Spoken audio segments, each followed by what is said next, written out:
Long before English ships glimpsed India's shores, the world spun a complex web of trade, power, ambition. Europe throbbed with exploration. Spain and Portugal claimed vast lands, flags fluttering in distant realms. The Dutch, relentless and precise, ruled the East Indies trade routes, their merchants mastering every reef, every current.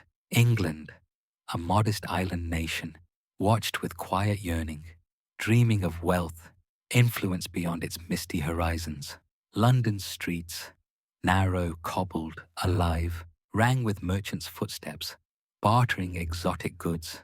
Scholars hunched over maps, traced uncharted paths. Sailors, resolute, rehearsed calculations for voyages into the unknown.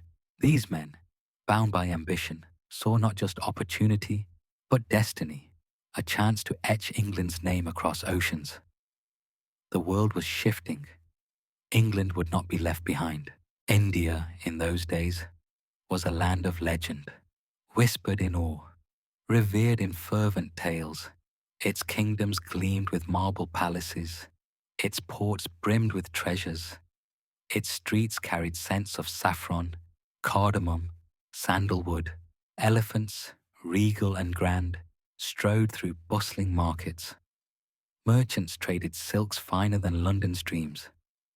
Gold wove through every deal, as if the land itself were a treasury. To the English, India was not merely exotic, it was a beacon, irresistible, calling them to action. Their ambition was commerce, not conquest. Wealth, tangible, shimmered within reach. Yet India's grandeur was no mere fantasy. It was a civilization, ancient, vibrant, unmatched, its markets alive with voices, its courts steeped in tradition, its rivers flowing with promise. The English imagination, stirred by tales, burned with a vision to join this world, to trade, to learn, to thrive. A small band of merchants, driven by bold vision, gathered in London's shadowed halls. Their quills scratched parchment, their voices low, urgent, as they petitioned Queen Elizabeth I. Their plea was audacious, yet clear. England must claim its share of spices, textiles, knowledge, or watch rivals like Portugal, the Dutch, seize all. The Queen, intrigued by their resolve, granted a charter in 1600. The East India Company was born, modest in scale, monumental in promise. It was no mere venture. It carried a nation's hopes across storm-laden seas, fragile, yet unyielding. At the Thames edge, shipwrights labored, hammering, sawing, caulking, crafting vessels to brave treacherous waters. Families stood in dawn's mist, farewells hushed, hearts heavy with hope, fear. Sailors tightened ropes, checked sails, whispered prayers. Each knew the seas would test their courage, their resolve. The Thames, alive with anticipation, reflected England's awakening. Gulls cried overhead. The scent of salt, timber, smoke filled the air. Across oceans, India slumbered under golden light. Cities thriving, courts ancient, streets pulsing with trade's rhythm. Its people, unaware of distant ships, lived in a world of splendor, their markets vibrant, their traditions deep. The English, meticulous, ambitious, sailed toward this land, their calculations precise, their dreams vast. These merchants were not conquerors, not yet. They were observers, students of power, planting seeds of influence with every charted course, every recorded tide. Their sails rose against the pale dawn, stark, determined, carrying England's ambition to a land that would reshape history, a quiet beginning to a global legacy. The East shimmered beyond the horizon, a dream, distant, yet vivid with promise. In London's shadowed halls, merchants pored over candlelit charts, their hands ink-stained, scratched quills, plotting paths to lands unseen by English eyes. Tales of India's wealth stirred the city, spices that turned plain meals to gold, silks delicate as clouds, gems blazing like sunsets. These were not mere stories. They were a call, urgent, irresistible. The East India Company, newly formed, became England's bridge to this world. Its charter, a spark of ambition, promised to carry dreams across oceans. Merchants, bold and restless, saw not just trade, but legacy, a chance to weave England into the East's vibrant tapestry. Captain James Lancaster, seasoned, resolute, studied tides, winds, stars. Every detail was vital. The English fleet, small, fragile, bore audacious hopes. At the Thames's docks, families gathered, their farewells hushed in the misty dawn.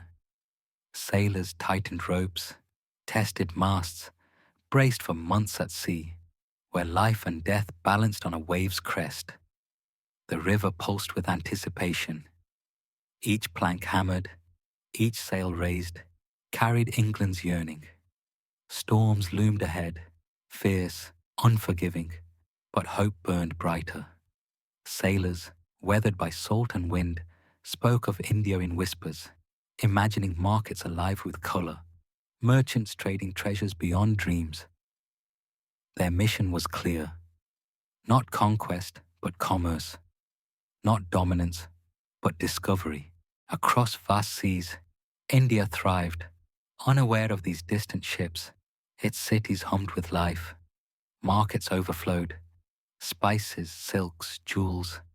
Palaces stood proud under golden sun. Elephants, majestic, bore nobles through vibrant streets, their steps heavy with tradition. The English, still specks on the ocean, carried ambition as cargo, a vision to learn, trade, endure. Months at sea tested resolve. Waves roared, tossing ships like toys. Prayers rose above the wind's howl, yet dawn's light painted the waters gold, whispering India's promise. Each sunrise fueled courage, reminding sailors of the wealth, mystery, opportunity awaiting. The East India Company's purpose was precise: trade first, influence later. Merchants prepared to observe, not impose. Their ledgers, ready to record India's rhythms, would guide future steps. In London, scholars debated routes. Captains studied stars.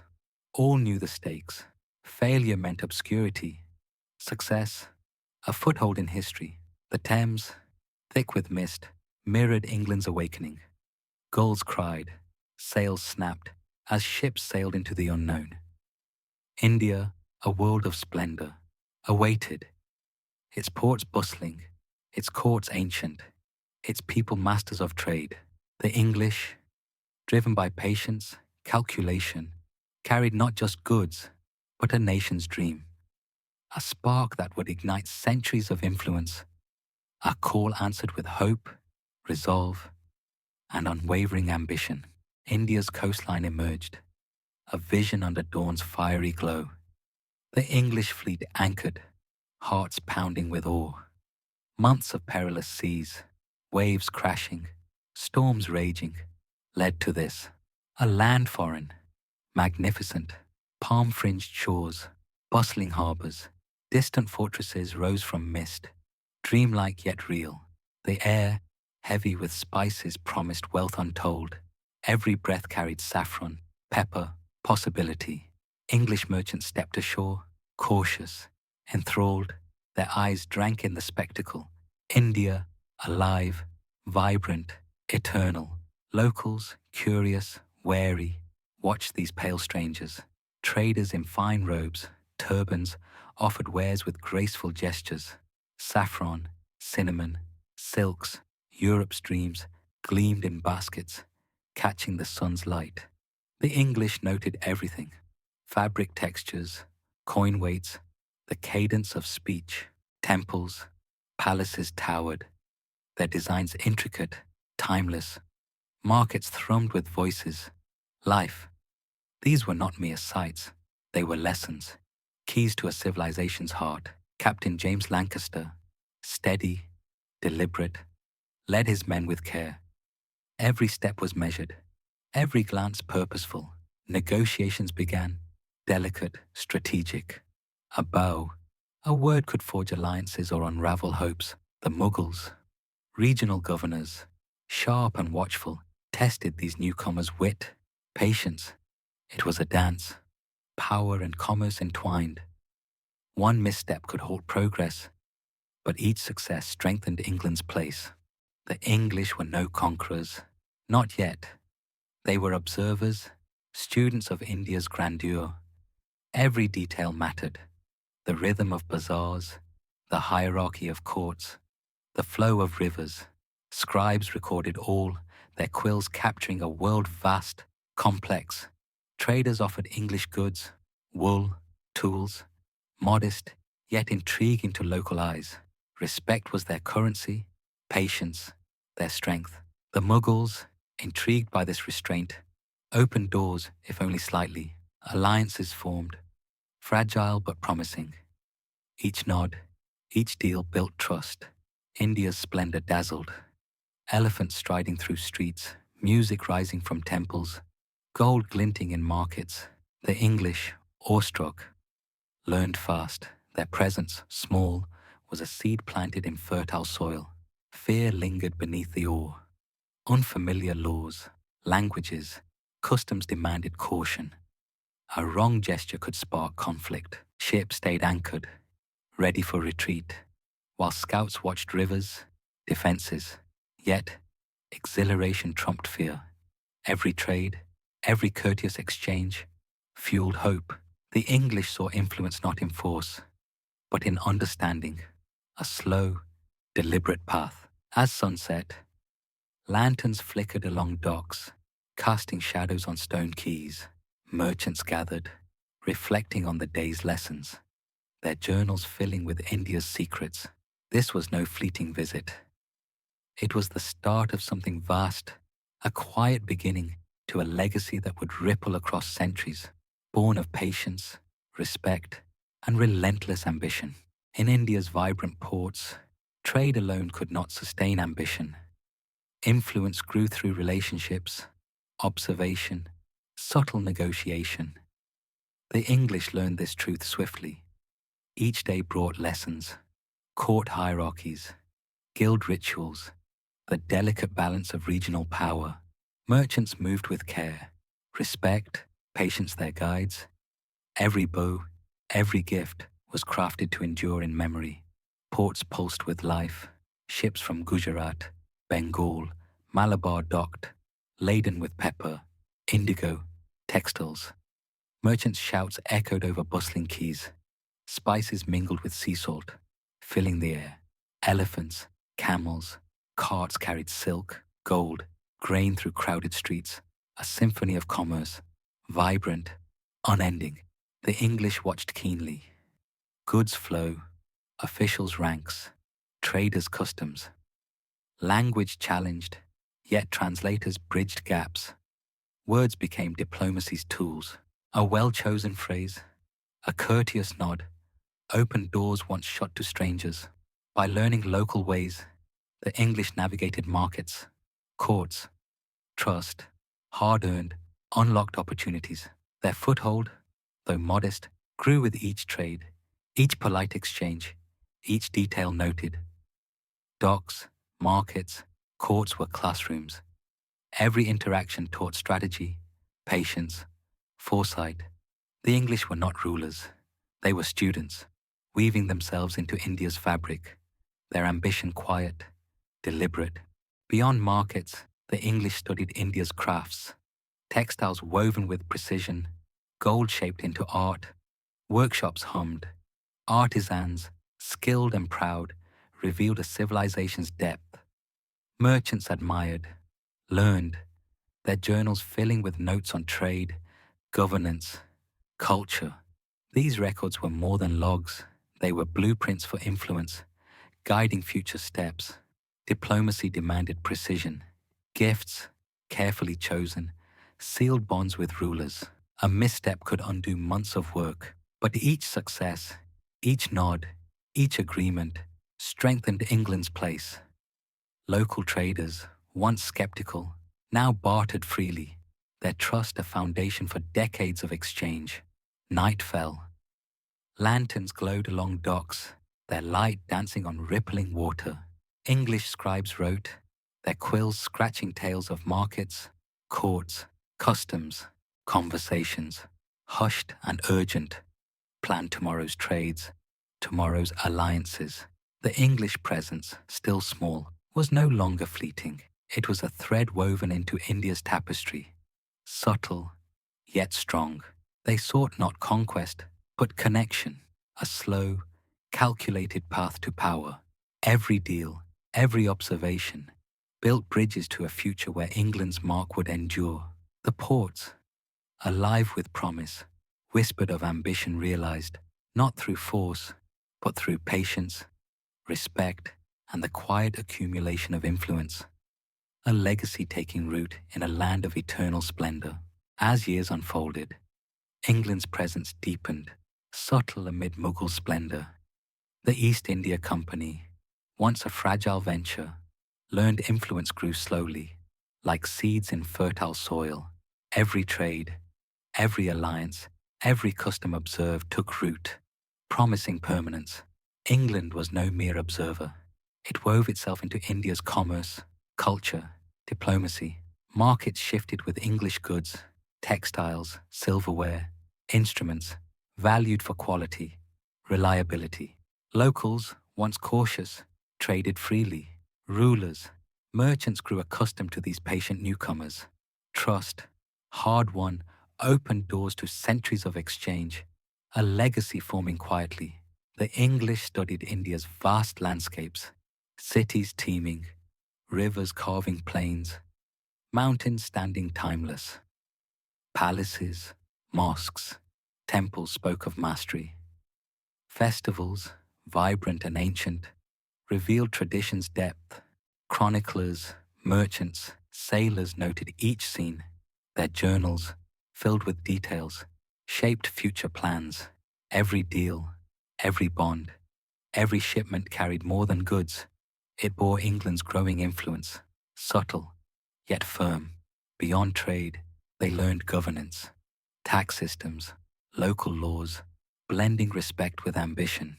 Their presence, modest, was a seedbed for power, cultivated through patience, not force. Diplomacy was key. Agreements with governors, sealed with gifts, laid trade routes across the subcontinent. The English, ever observant, mapped rivers, watched rituals, learned the weight of every temple bell. These were not mere sights, they were lessons, guiding a vision of enduring influence. Local rulers, once distant, saw value in these strangers. Their restraint, their care earned respect.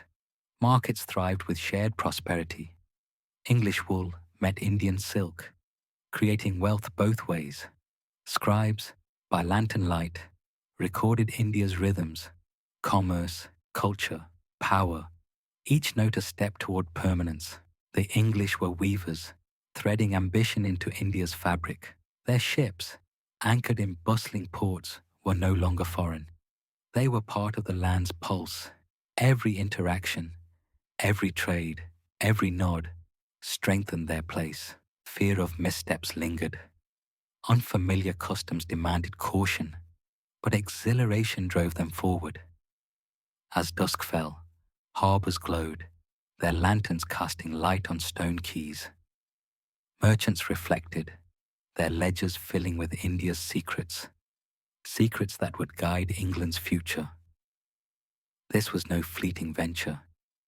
It was the planting of a presence that would grow, vast and enduring, a testament to patience, respect, and relentless ambition in a land of timeless wonder.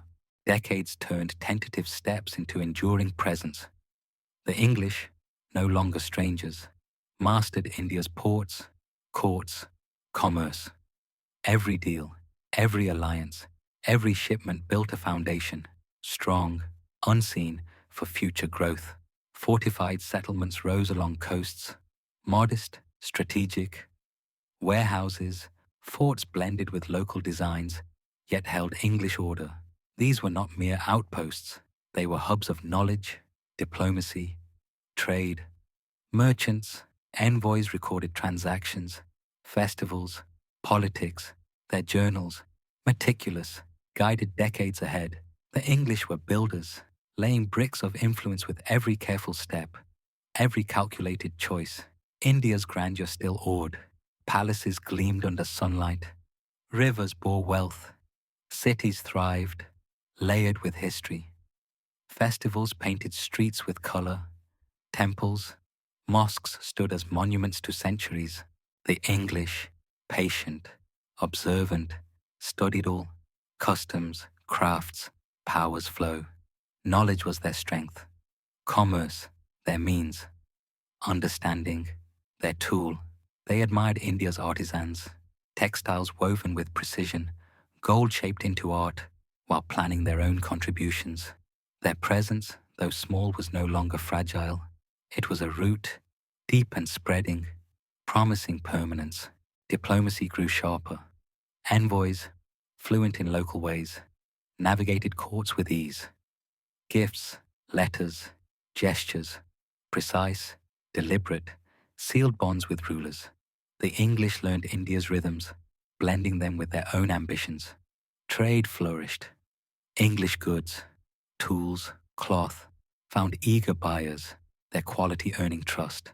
Local merchants, once wary, now saw partners in these strangers. Scribes, by flickering lanterns, wrote of ports, markets, governance. Their notes were blueprints, mapping a future of influence.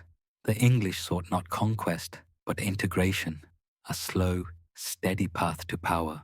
As night fell, harbours glowed with life. Ships, anchored, bore England's mark. The East India Company, once a dream, was now a force. Quiet, yet potent. Every trade, every observation strengthened their place. Every alliance wove them deeper into India's fabric. The subcontinent, vast and vibrant, accepted these newcomers, their restraint a key to trust. The English, through patience, had built foundations, not of stone, but of knowledge, respect, ambition. Their legacy, still forming, promised to endure. A quiet force that would shape centuries, a testament to vision in a land of eternal splendor. Dawn's light stretched over India's harbours, cities, a glow reflecting England's quiet power. No longer mere traders, they were woven into the subcontinent's fabric. Every alliance, every port mastered, every market navigated built influence for generations. England's vision, once tentative, was now deliberate, strategic, patient, unfolding with care. Cities thrummed with life, markets buzzed, textiles vibrant, spices fragrant, nobles' processions, elephants in silk, gold, filled streets with grandeur. The English observed, learned, balanced respect with ambition. Each gesture in palace courtyards, each exchange at market stalls, held opportunity's weight. Diplomacy shone, refined to art, gifts, precise, thoughtful, letters, carefully penned, alliances, patiently nurtured. These built trust. Rulers, once skeptical, relied on these strangers. Merchants valued their trade. Cities embraced their presence. The English, meticulous, studied India's heart, its commerce, culture, power. Scribes by lantern light recorded rivers, rituals, governance. Their notes, a map for future glory. England's influence, invisible, undeniable, subtle, potent, grew, a quiet force reshaping the land's edges. The East India Company, born of ambition, was now a pillar. Its settlements, forts, factories stood firm, guarding trade, ideas, dreams. Trade flowed like rivers. English goods, reliable, precise, met Indian craftsmanship, creating shared wealth. In courts, English voices carried weight. Their councils sought, shaped alliances. They learned India's secrets, irrigation, mathematics, tradition, blending them with British ingenuity. Harbours glowed at dusk, lanterns casting light on bustling quays. Ships, proud with English flags, were no longer foreign. The English were partners, their presence a thread in India's tapestry. As sun rose, casting golden light on vibrant cities, England's story reached a crescendo. Their early steps, cautious, calculated, had sown an empire's roots, not through conquest, but through wit, patience, vision. They forged a legacy. The British Raj, still young, promised greatness. Its foundations, built on respect, knowledge, ambition, would endure. The English, once dreamers on a distant shore, had crafted an eternal presence, a testament to their quiet, relentless drive in a land of timeless wonder.